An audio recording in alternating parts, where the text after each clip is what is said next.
Swell. Hope you're wavy.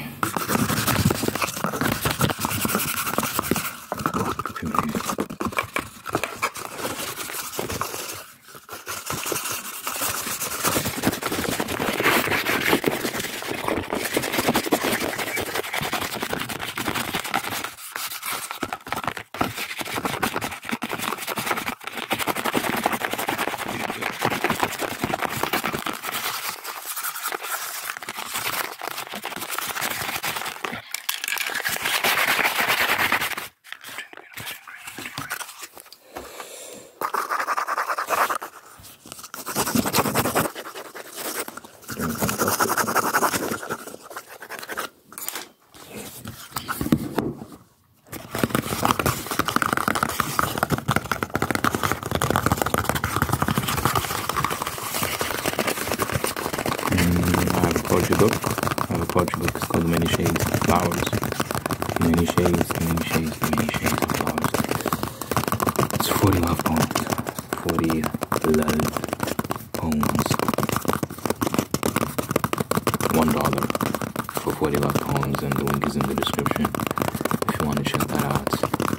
The link is in the description if you want to check that out. So, yeah, I really appreciate anyone does. And leave me 5 stars as well. I really appreciate 5 stars. Thank you and thank you. Thank you and thank you.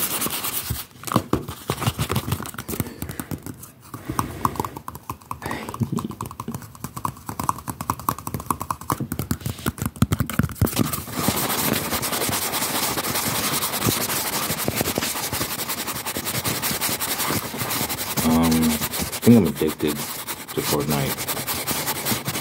It's so fun. It's so fun. Oh, it's actually a problem because I'm trying to play other games. I want to finish Days Gone, but I keep playing back to Fortnite. But yeah. And then I need to chill. I want to finish Days Gone down. Then I want to finish Resident Evil and try to finish as well. So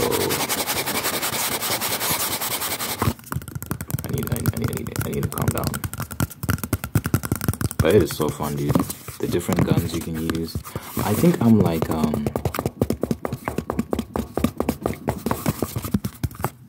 I'm an automatic rifle type of person. Some people like the shotguns. Some people like the special weapons like War Machine's arsenal, or the auto turret, or the Captain America shield. I like me some automatic rifles, man. Woyoy, those things are so easy for me to use, and I just like having. How many weapons are you allowed to carry at once, or items? I think you're allowed to carry 5 at one time. I'll have a lineup of 4 different types of automatic rifles, and then like a shield. And then what that allows me to do is when I find an enemy, I spray, right? Then my one gun runs out of ammo. I'm gonna have to reload. Obviously, when you're in a direct encounter, you don't have time to reload. So what I do is because I've got a lineup, I just swap to the next one, and then swap to the next one, and it's all automatic, so I don't have to keep tapping the button, like the fire button. And I find that it's so handy in situations when you've got an enemy that's got crazy power-ups. Like that Captain America shield is a problem, man. It's a bullet sponge, so you can't afford to be like reloading, and then you have these guns that have these very low rates of fire. It's not gonna work. So I find that automatic rifles are the best defense against items like that. And especially like when you're trying to take an enemy by surprise, you sneak up on someone, you sneak up on another player, and you start firing away, and then before you can kill them, you run out of ammo, and then they turn around and it's their turn to attack you, and maybe they've got crazy weapons, like they've got these epic items. You know, the game has different rankings for guns, different classes of weapons. So you've got the common class of weapon, so that's the ones that deal the least damage. And you've got uncommon, then you've got rare, then you've got epic, and then I think you have legendary after that. Legendary is like the golden ones. Epic is purple, common, uncommon is green, and then common is gray. So you might run into someone who's got one of those legendary guns. You want to make sure you take care of them as quickly as possible, especially if they know how to use the guns, because sometimes you run into people who don't know how to use the guns. They are not a problem at all because they will shoot and miss and fail to kill you. But there are those who shoot and don't miss. You don't want to run into those ones. Those ones are a problem. People with impeccable aim, dude. You're like, damn. I got sniped from an unbelievable distance with a pistol. You know, the game tells you what weapon killed you, like what weapon the other player used to kill you. And the one time I got killed by this person using a pistol, bro. It was a crazy distance. So I'm like, how the hell you did that with a pistol? That's shameful on my part. I got killed by a pistol. We're having like a sniper battle. It was very fun. We're like sniping each other from a very far away distance, because I'd seen him running. I'd seen a little dot moving in the distance, and I moved a bit closer and started shooting, and then that person stopped and started shooting at me, and then we're just shooting at each other. And I don't think either of us had sniper rifles. We're both using like normal guns. Well, we were using guns without scopes. He might have had a scope, now that I think about it, because some of these pistols do come with scopes. Oops, my bad. Anyway, he or she, you never know who's playing. There's fun though.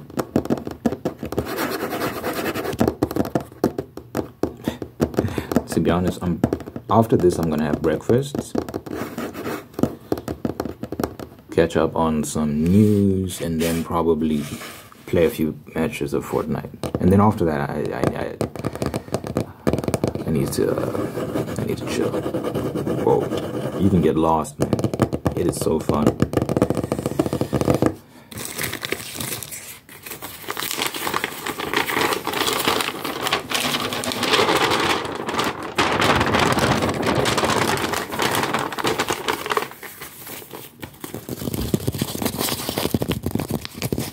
there's this other game that's selling really well, Black Myth Wukong. It was teased for years. I remember seeing the first trailer years ago, first footage of gameplay years ago, and people were like, what the hell is this? This looks amazing. And people were very curious about it, and it's finally come out, and it's breaking all sorts of records. It's the second most played game in the history of Steam. Steam is a online, as a PC platform where you can buy games. Basically, it's like a PC store where you can buy games. It's a PC online store, platform / launcher, all that stuff. And it is the most played game. It's the biggest one, and it's the most played in the history of Steam. Sorry, second most played. It's most played single player game. The reason why it's significant that it's second place in the most played games in the history of Steam is because that top 10 list is mainly full of multiplayer games. They tend to do the best and sell the best. And publishers like EA and Ubisoft, you know, they were saying some years ago when Star Wars Battlefront and Call of Duty were doing well, like the battle royale structure was starting to do very well because of games like PlayerUnknown's Battleground, PUBG. Those games are starting to take off, and we're starting to see multiplayer reach a level we've never seen before. And publishers like EA and Ubisoft were starting to say single-player games are dead. That's what they were saying, you know. And there's an obvious agenda behind them saying that they wanted the market to go in that direction because it's easier to milk money from people with multiplayer games than it is with single-player games. Because, you know, single-player games, they have, I wouldn't say they have a shelf life, but it's like they don't have as much replayability as multiplayer games. With Fortnite, for example, how long has Fortnite been out? People are still playing it, people are still pumping money into it. It's an endless money machine. Endless. I remember working at a video game store and selling V-Bucks to little kids. V-Bucks are in-game credits you can purchase, and it allows you to buy cosmetic items, and yeah, basically it just allows you to get cosmetic items like special costumes and special designs for your weapons and stuff like that. And it's actually a very lucrative market. These they call them microtransactions in games, and it's actually very lucrative. It's a very lucrative business model. And Fortnite is free to play. You can literally download it and play it for free. And in terms of gameplay, your experience won't be limited at all. You'll have access to all the weapons everyone else does. You'll play with everyone else. The only thing you don't have access to is the cosmetics. You can't change your skins. You get all the stock skins that the game provides, but they don't need to limit any aspect of the gameplay or anything like that because they make so much money from just selling cosmetics. It's unbelievable how much money they make just from that alone. So they allow the game to be free, completely free, and then they just charge you for cosmetics, and you would be shocked. So anyway, I say all that to say, they were seeing this business model, right, of the Fortnites, of the Star Wars Battlefronts, all these other games. They were putting cosmetics into, they were starting to put microtransactions into games like, I think Assassin's Creed had that at some point, I'm not sure. I know FIFA, it's a very popular soccer game. It used to be called FIFA, they changed their name now. I think they lost the license to call it FIFA, but anyway. FIFA was notorious for microtransactions. Like, they were actually taken to court. They were taken to court because they were actually engaging in very nefarious tactics in order to get people addicted to paying money to the game, because it started turning into gambling. They started introducing mechanics that were like gambling, and little kids were getting addicted to these gambling mechanics and paying real life money in order to get certain characters in the game. FIFA works differently from like Fortnite. You know, Fortnite is mainly cosmetic items, but with FIFA, you can actually pay to get certain players on your team, on your custom designed team and stuff like that. So people are paying real money, and how you get those players is through like a slot machine type situation where you pay your money and you basically enter into a little draw, and they give you random players, and you might get a good player, you might get a bad player, and you keep paying in hopes of getting a good player. And they incorporate all sorts of music and sounds and colorful visual effects to really stimulate the senses and make it fun to engage in what they called surprise mechanics. It's gambling. It was literally gambling. They were employing the same tactics casinos employ, and they were taken to court. The people lost thousands of pounds, hundreds of thousands in some cases. People develop real addictions to this stuff. And the issue is, the game is rated, because games have different age ratings. FIFA is rated three years old and upwards, but it has like straight up gambling in it, so it should be 18 and upwards, right? It should be for adults only. But it was like, no, 3-year-olds can play this. The concept of a 3-year-old playing a game is hilarious to me. I don't think 3-year-olds should be playing video games, but anyway, they got in serious trouble for that.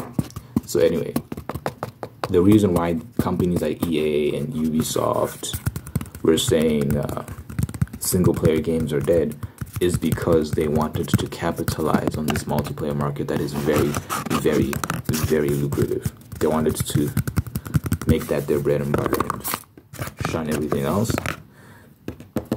But time proved them wrong.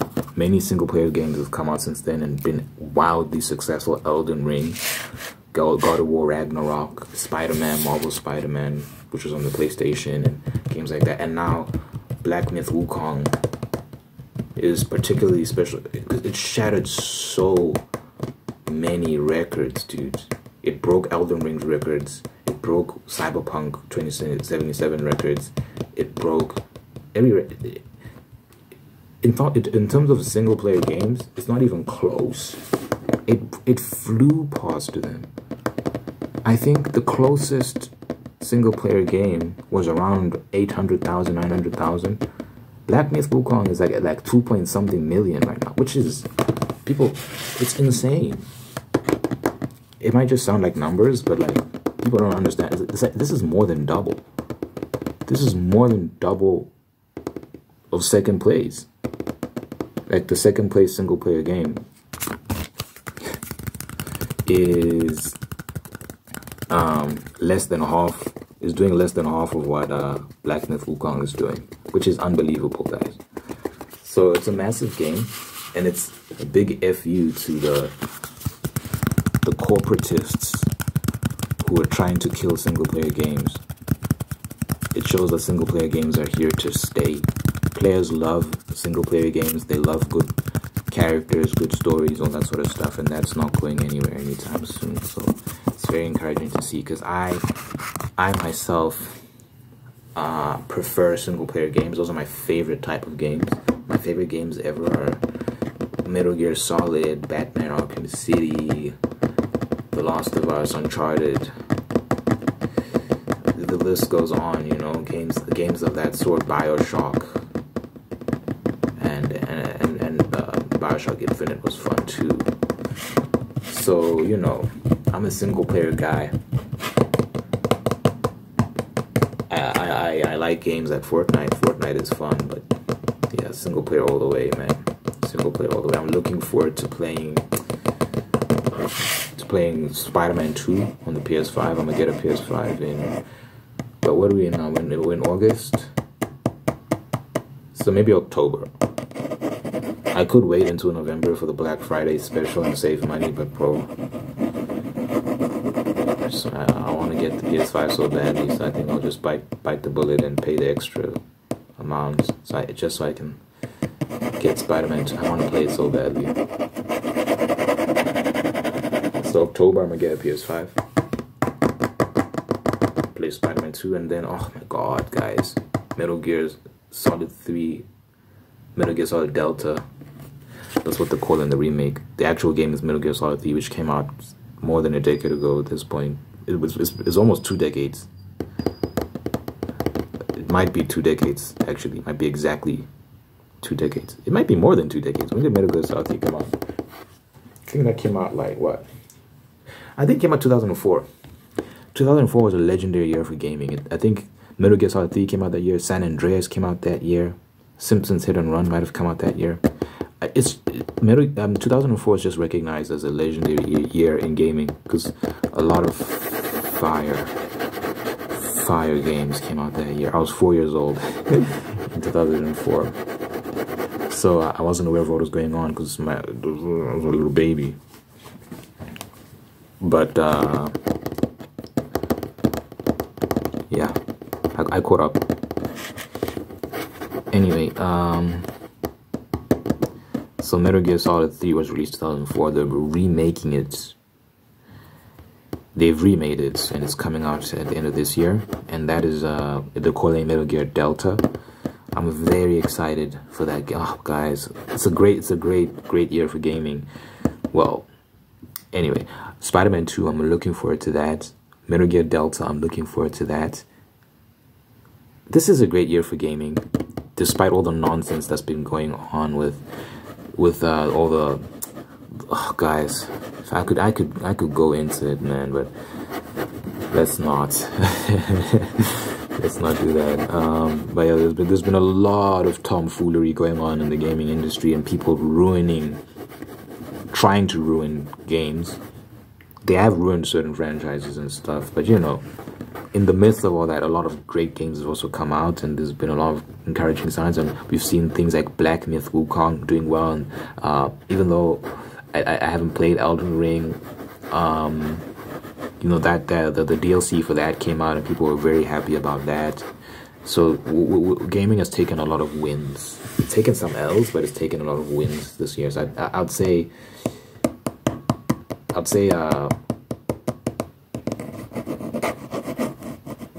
we're eating. So I'm looking forward to specifically Metal Gear Delta, Metal Gear Solid Delta, Spider-Man 2, and then next year is Death Stranding 2, which I'm also very excited for. I wish that could come out this year as well, but it might be too much because it's gonna take me a while to finish Spider-Man 2, then it's gonna take me a while to finish Metal Gear Solid Delta. So I think I'll need some time in between, and then maybe there might be some other PS5 games I need to catch up on. I don't think so though, to be honest. PS5 does not have that many exclusives, which is so frustrating. But that's another conversation. That is another conversation. But even like third-party titles, the next-gen third parties, I guess Resident Evil 4 remake. I'll see how I feel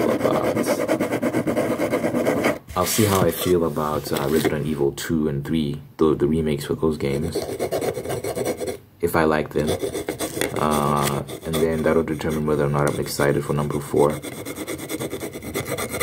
But besides that, I'm really not sure what else I'll play. I'm not excited about Elden Ring just because it doesn't seem like my cup of tea, but we'll see.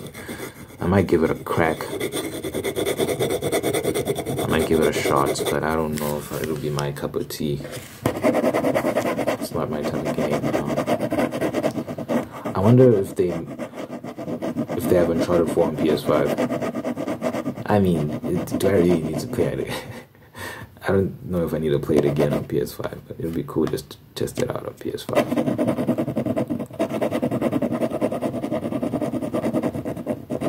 Anyway, there's a lot to look forward to in the world of gaming.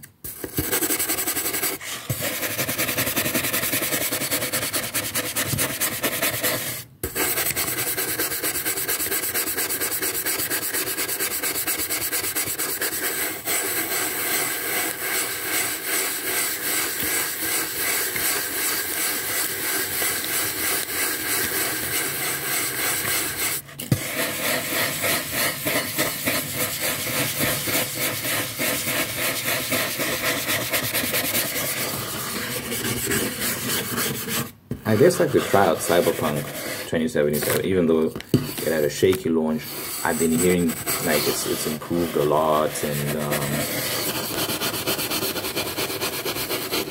I might give it a try.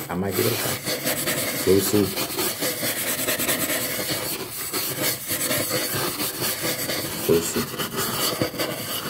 I'll have to Google like what game. Let's Google it right now while we're here. Here's my other phone. Huh? Where's this thing? Oh, there it is. First of all, let's use voice search. When did Metal Gear Solid 3 come out?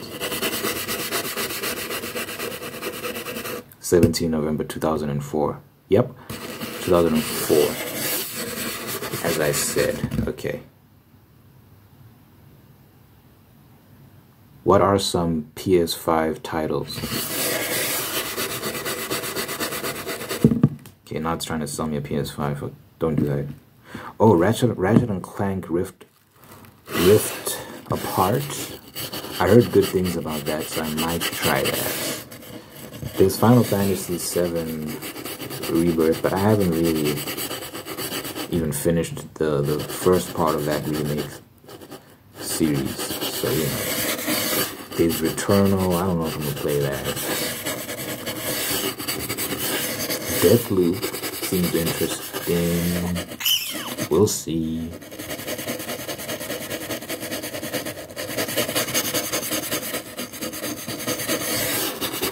I just feel like Sony just dropped the ball. Like there's so little like exclusive titles to play on the PlayStation. Like why own one? I understand that you got Spider-Man and I don't know what else they have besides Spider-Man, like Ratchet and Clank, I guess, and the Demon Souls remake, okay. But Spider-Man is the main one that's selling the console, but that's not enough. You need to have more. You know, Nintendo gets it, man. They keep their fans happy. You know who I feel sorry for? You know who I actually feel sorry for? Xbox. You know, at least PlayStation has something. Xbox fans are just in the mud, dude. They got stiff. And I read an article. Someone was explaining why Xbox has done what they've done, where they've just gutted their console base. There's nothing to be excited about if you own an Xbox console. It's so depressing, dude. And the reason why, like this person explained, ever since they bought Activision, started buying all these studios, Bethesda, Activision, and I think they might have bought a few other smaller studios. Once they started, because these were billions of dollars worth of money in purchases, once they started doing that, they attracted the corporate interest of Microsoft, the parent company of Xbox, right? So once they started making these massive, humongous purchases, Microsoft was like, okay, we need to start getting involved because there's a lot of money riding on the success of these investments, right? So we're going to start inserting ourselves into this and imposing our will. So they started saying that we need to make all these Xbox games available everywhere, or on PC rather, and thereby like removing any sort of exclusivity. So, and what that ends up doing is it kind of stifles innovation in a way, because there's just something about having dedicated studios to your console that tends to breed these very interesting games, and this competition, right? Competition develops. But when everything is available everywhere for everyone, what we see is a lack of competition. Competition dies down. And you can see this, that PS4 had more exclusives than PS5, and PS3 had more exclusives than PS4, and PS2. As things become more and more widespread, the competition dies down. Whereas when everyone's in their own camp, doing their own thing, trying to outshine one another, it's like when Xbox is trying to say we have better games on offer than PlayStation does. What that does is it creates this sense of urgency, like we need to outshine the competition. And also, it just makes your customers feel special. Your customers want to know that if they invest in your project, they're getting something no one else is getting. Customers want to feel special. I want to feel special. If I'm supporting Sony, if I'm supporting PlayStation, I want to feel like I'm part of squad. I'm part of a team that's very cool, and we're doing well, and we're beating everyone else. You know, call it stupid. I don't care. Everyone wants that. They want special treatment. They want to feel rewarded for supporting you. So it's so short-sighted when you say we're going to make more money, we're going to make more profit when we make all these games available on all these other platforms. Sony did that with Ghost of Tsushima, with God of War, I think they did that with the first Spider-Man, and they're going to continue doing it, right? Death Stranding was a PlayStation exclusive for some time, and then they made it available on PC. With Death Stranding, I don't think it was ever meant to be a PlayStation exclusive indefinitely. I think what happened there was a contract they signed with Hideo Kojima, the creator of Death Stranding, and there was a timed exclusivity. So with Death Stranding, I think it was always going to be on PC. But the other games, they literally just sold them. They made them, or rather, I don't know if they sold them. I think they just made it available on these PC platforms, which was a bad move in my opinion, because it's very short-sighted. In the short term, yes, you'll get the extra money that you get from the games being available on other platforms, but in the long term, what's going to happen is what we're seeing with the Xbox right now, which is the fans are going to start asking, like, why am I here? What am I getting out of buying a PlayStation 5? Because, you know, the strength of a PC, the pull factor of a PC, among other things like mods and, you know, the customizability of your machine, the pull factor of a PC it's very high performing. Graphics, frame rates, all this sort of stuff. Right? So why not just get a PC if all the PlayStation games are just gonna go to PC? You know what I'm saying? So when the games sell consoles, that's always been understood. Your controller is not gonna sell your console. Your little user interface when you open up the console, when you start the console, is not gonna sell the console. Like I don't know, like none of that nonsense. The design of the console is not going to sell the console. You know what sells the console? The games. And the games are what creates the culture around the brand. Because this is gaming after all. Gaming is about games. It's not about anything else except games. So when these fools start prostituting their IPs out to all these other platforms, they don't realize that you're killing your console. Xbox has done this for years now. Even before the Xbox Series X, they were doing this with the Xbox One. Xbox 360, they did well there, and you know, they had a good run with Halo and Gears of War and all these other titles here and there. Forza was doing well. They might have had a few other, like a Fable. I think Fable was also Xbox exclusive. That might have been available on PC as well, but I'm not sure. But then eventually, when Xbox One came out, first they had that whole stint where they're like, we're going to make this a media machine. They were trying to like move out of gaming and start making the Xbox One like a media machine. Like you can watch Netflix and play music, and gaming felt like kind of a sideshow. And then they received immense backlash, and they backpedaled on that whole plan, right? They started saying, "Oh, well, sorry, we're gonna refocus on gaming and make it about gaming primarily." Which is, it's like, who was making these decisions, bro? Who was saying this would be a good idea to market this thing as a media machine as opposed to a gaming machine? It tells you how these people are thinking. They're not thinking about the audience. They're just thinking about like what can we do to get money now in the short term, instead of like how can we make our fans happy. The people that actually support us, the primary fan base, the core fan base, how can we make them happy and get them to continue to support us in the long term and grow that core fan base through that method? They're not thinking that way. They're just thinking, how can we make some quick cash? It's so stupid. But anyway, Xbox has been doing this. And now Sony, I feel like they're also trying the same thing, where they're like, you've got a bunch of bureaucrats corporatists making decisions. They don't understand gaming and how it works, and they don't understand just fundamentals of business. You need to treat your customers like VIPs. Make them feel like they're part of a special club, and the way you do that is exclusive offerings, obviously. And it's not enough to just have one. I can't buy a PS5 for one game, you know? I might. I mean, Spider-Man 2 is very exciting. But no, seriously though, most people are not going to do that. It's too expensive. So you need to be smart. Why doesn't the PS5 have like 10, 20, 30 games out that are like exclusive to PS5 right now? Do you know how the sales are going down? I heard, I'm not sure if that's true,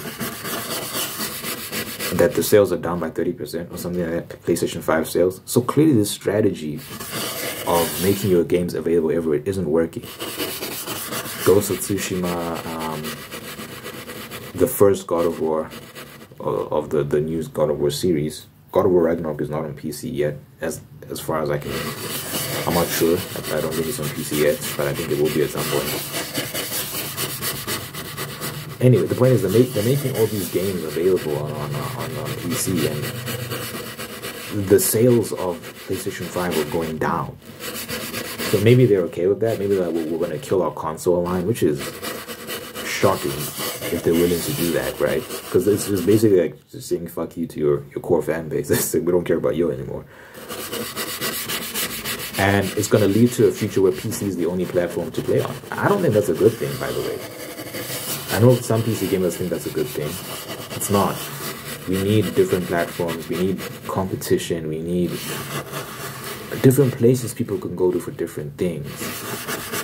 It keeps the industry fresh. It keeps the industry competitive. It keeps the industry interesting. Characters like Sonic the Hedgehog, Sly Cooper, Crash Bandicoot, they were all created literally to compete with Super Mario, because they saw that Nintendo has this dynamite called Super Mario, and they have Donkey Kong, and they have this and they have that, and we need to compete. So Sega came up with Sonic the Hedgehog, PlayStation came up with Crash Bandicoot and Sly Cooper, and other characters emerged in order to sell consoles. Literally, to sell their consoles, they created these iconic franchises, and that tells you how, it shows you how competition works in these industries and what it produces. It generates real interesting content and fun. So people should be competing in these markets. You shouldn't be complacent and like trying to make everything available everywhere for everyone. It never has the results you think it's gonna have. So Nintendo gets it, man. Till this day, Nintendo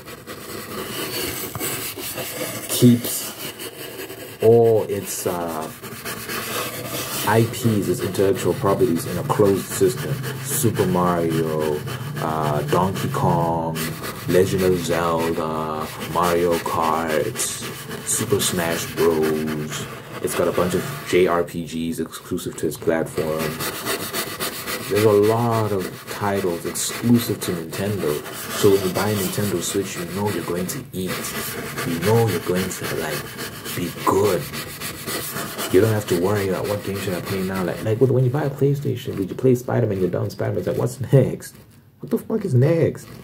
What tops this? You can play Returnal, I guess, but it's not the same, man. Demon's Souls is just a remake of a very old game from PS3 era. Like, what's new and exciting that's of that level of like a Spider-Man that PlayStation has? There's nothing. Nintendo, they can put out Super Mario. They can put out 3 different types of Super Mario games. They've got a Princess Peach spin-off game, and that's selling like hotcakes. They've got Legend of Zelda, Breath of the Wild, Tears of the Kingdom. They've got different other Zelda games. There's another Zelda game that came out. I forgot. Oh, it was actually about Zelda the princess, and there's a game for her. I forgot what it's called. They've got Mario Kart. They've got Super Smash Bros. They've got these different JRPGs. They've got, what's that game?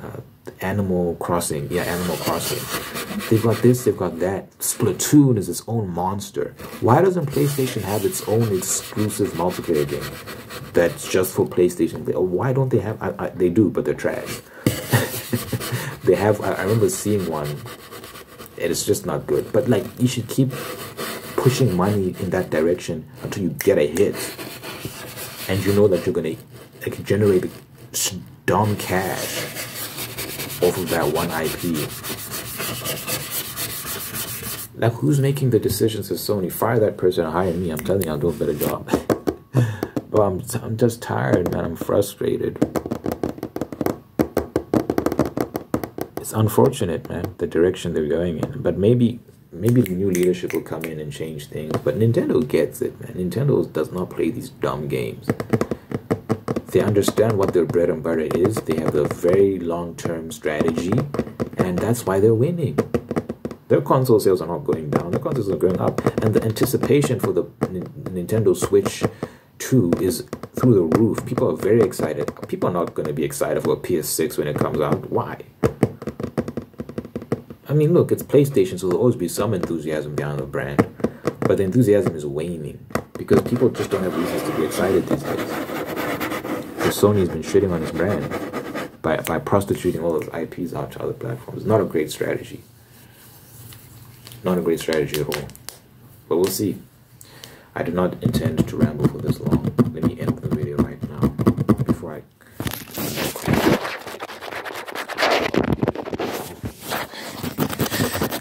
Dear Father God, thank you for watching us right now. Thank you for making them whole, unique, and guiding them on a path towards peace, prosperity, and purpose. Thank you for blessing this person with wonderful people in their life who love them, take care of them, and bring the absolute best out of them. And thank you for maintaining the ones who are there to do the same thing. Thank you for blessing this person with love and marriage and sustaining that love and marriage and making it very, very happy.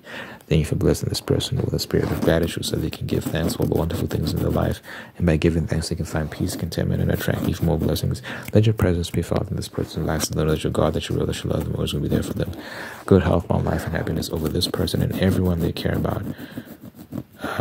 In your mighty name I pray, in Jesus' name I pray. Amen.